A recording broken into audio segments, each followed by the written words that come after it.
Now, the world marks the World Polio Day this year with the theme, a chance for reflection and a reminder to reach every lost child. Polio is a highly infectious viral disease that mainly affects children under the age of 5 while attacking the nervous system. It may cause paralysis, respiratory issues, and even death. Polio cases worldwide have been reduced since the 1980s thanks to immunization campaigns. But polio is once again spreading in areas like Pakistan, as health workers say about 1 million children missed their vaccination doses last month. As part of activities marking the World Polio Day, UNICEF is organizing an immunization song launch, which would entail engagement with representatives of government, donors, and partners. Nigeria Chief of Health, UNICEF, Dr. Eduardo Salades, joins me in the studio. Thanks so much for joining me in on the program World Now. Despite the success Nigeria has actually seen in the fight against polio, we still tend to see, some significant challenges. Talk to us about some of the factors contributing to the persistent gaps in immunization coverage, especially in northern Nigeria, for instance. Thank you. Thank you very much, Ibrahim, and thank you very much for inviting us here today. Let me start for what is working, right? So Nigeria was declared like polio-free in 2020. That was great news. We were talking at the time about wild polio, the original polio. That's right. The one that you mentioned that is still in Pakistan and Afghanistan. So we don't have that polio here, but we have a variant of polio. But in practice, for children, the effects are the same. You mentioned that, paralysis, etc. So we need to end that polio as well. And the country has been doing some progress. If you recall, in 2021, we had like more than 1,000 positive samples of polio. This was reduced quite a lot to 200 and something in 2022. That's right. But we didn't see any progress last year. So that's the main challenge that we are facing. And this year we are improving, but step by step. So what has been happening, right? What is happening? So I think there are 3 main reasons. One, you mentioned that. Routine immunization coverage is very low. That's correct. There are places like in the northwest of Nigeria, let's think in Sokoto. Only 1 out of 10 children, they have Penta 3, the 3 doses of Penta. That's right. That's one of the lowest in the world. How we're going to end polio if our children are not vaccinated, right? So that's one of the main challenges, that like low immunization coverage. The second one is like Nigeria is the country in the world with more zero-dose children. A zero-dose children is a child that doesn't have any vaccine. It's not protected against anything. So as well, we cannot end polio if we don't address that issue. And this is very much related with inequalities. And the third component, I think, is access, right? We need to acknowledge that there are a lot of places that are still insecure, difficult to reach. Polio workers have been abducted over the last few years. They have been killed. Facilities have been destroyed.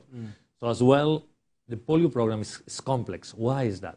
Because we are aiming to stop transmission, to eradicate polio, right? To end with 0 cases. This is our aim. So it's easier to control a disease. You can do a little bit, and then you will manage to reduce the burden. But now we need to really reach the last child, the last mile, because this is to stop transmission and to eliminate from Nigeria forever.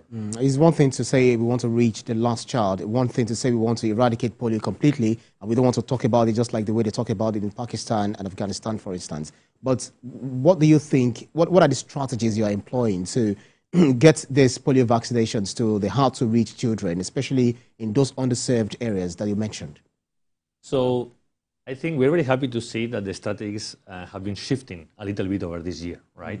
Under the leadership of the EOC, the Emergency Operations Center for Polio, and NPHCDA, the Nigerian Primary Healthcare Development Agency, we are seeing like a few strategies. I will list 3 that maybe are interesting for the audience. Okay. The first one is what we call identify, enumerate, vaccinate. So basically, we have community health workers in many communities in the north, right? And they are able to really track every newborn, every child. So they identify those, they count them where they are, and then we vaccinate them. That's right. And now this is much more powerful, right? So we're not missing any children. And we hope as well that this will help to reduce the number of zero-dose children. The second strategy as well is to tailor better the communication messages. We used to have like a big, standard approach. Okay, this is in Hausa for all the North. Okay. But it's not. What we are seeing, for example, people used to think the problem is in the more rural, inaccessible areas in northern Zamfara, right? But as well, we go to Kevi and we see actually communities that they are like 10 meters away or 20 meters away from the health facility and they are not vaccinating their children. So this is happening these days, right? So we really need to tailor the messages. What is the problem? Is vaccine hesitance? The non-compliance is because of what? So we have been doing a lot of work with traditional leaders, religious leaders, Sultan Foundation, and others to really address the non-compliance. The third thing that we are doing, as well, we as UNICEF, as partners, now what we are moving is like to really support the vaccination teams individually. Yeah. We are now supporting, if you are going to a particular place on that day, you will get the per diem, etc., for you for that day. So nobody else in Talking the chain, about the health workers. Yes, health workers. Nobody else in the chain is going to take the kickback or whatever. It's like that you are there, you prove that you have been there, you will get your the fuel cost and whatever. Interesting stuff. You actually answered a lot of questions, which I would have asked you. But then most definitely, if you're talking about those communities' resistance to vaccination, or talking about vaccine hesitancy, working with local community leaders and some of the influencers within those localities, how are they helping you to get to some of these children who maybe culturally they say, no, we don't want to take this polio vaccination because of certain indications or certain reasons, which is actually based on phantom ideas? Yes, indeed. What we are trying to do, we are getting now data, granular data, like individual data, of all the non-compliance, right? So we can know, okay, this household, they have not been vaccinated. We need to differentiate, though. There is like soft non-compliance. For example, they were not at home, right?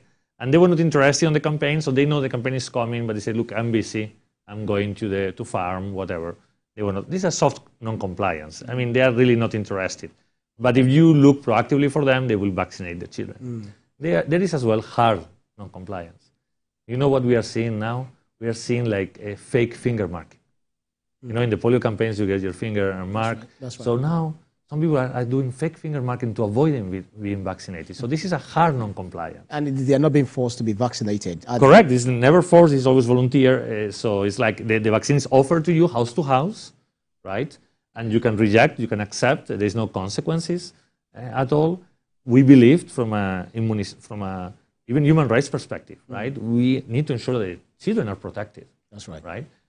So as we commemorate this World Polio Day, what message do you have for policymakers, especially those who are working against misinformation, talk about the healthcare providers and the general public in ensuring that the fight against polio remains a priority in Nigeria?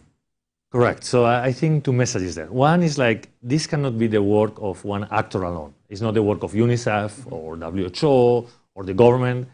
Right? You as media, you have a role as you're doing here Absolutely. today, right? Absolutely.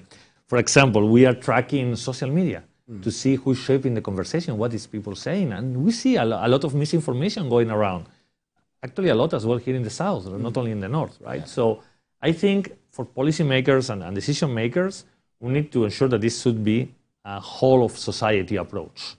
Nobody can do it alone. If you are a medical doctor or a nurse in one facility, you can do your best, but if the ones around you are not helping, we are not going to succeed. I think that's a very important message to pass.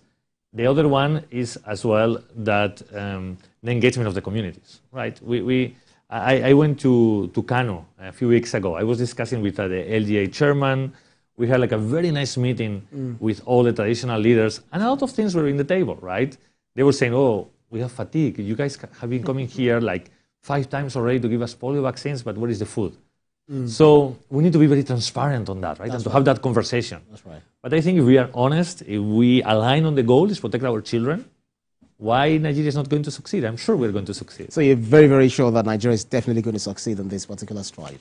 So it's not time to celebrate yet, right? We believe we are in the right track. If you look to the data this year, we had already 83 positive samples. That positive for the polio variant, 83. This is an improvement from last year. It's a 35% reduction. So it's bad. So it's not bad, it's good. You're highly optimistic about getting to that destination. I see the progress. It still is very high. Our objective is 0. We're still in 83. Right? Last year was worse. At this moment of the year, we had like almost 100. That's right. And even it was worse compared with the previous year. So I think our goal is to end polio transmission by 2025. We have 1 year to try to finish this. Actually, there is actually progress in that regard. Nigeria Chief Health, UNICEF, Dr. Eduardo Salades, thank you so much for your time on World Now. Thank you. Thank you. Thank you very much. Thank you, Ryan, for inviting me.